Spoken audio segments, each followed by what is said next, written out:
I have to ask, Megyn Kelly was on the stage yesterday. I interviewed Megyn. I asked her about her feud with your father, and I would just like to ask you, have you talked to your father about that, about the Megyn Kelly situation?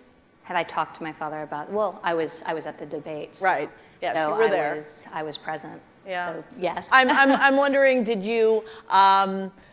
Did he ask for your advice there? Did you give him any advice after that happened and the sort of public uproar over it continued? And does he take your advice on that sort of stuff? You know, my father's an unbelievable listener, and I don't think people realize that until they actually know him. And he does, you know, he ultimately makes his own decision, and that's what any leader needs to do.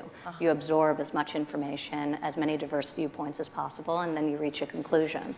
That's a necessary step in terms of being a successful leader. But so he very much listens, and you know, that was very sensationalized, and you know, very much sort of for TV, what transpired both during the debate and following. I think in terms of the amount of interest and an analysis of the feud, and so truthfully, it didn't interest me that much. I can only speak to the experience I've had.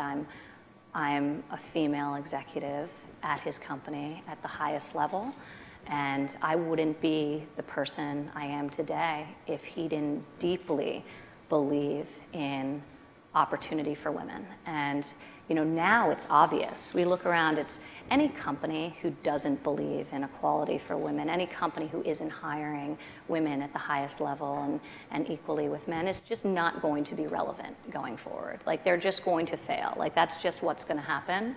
And so that's true of a lot of companies today. Sadly, not most. It's certainly true at the Trump Organization. It's very much true at my own company, which we're really thinking about creating a culture that's conducive to women and what they need from a workplace. And it's something I spend a tremendous amount of time thinking about, to enable opportunities for women to have families and to not be penalized for that, to create cultures, which is something that I learned at the Trump Organization, of meritocracy, which is funny, it's boss's daughter, but it was true. You know, it was, I would not be there if I wasn't able to excel in that environment. And it's about performance. It's not about the hours you are in the office. It's not about it's about productivity. And I think that's what we have to shift the emphasis to. And I think for too long, it's been about sort of physically being present in an environment which is punitive to women who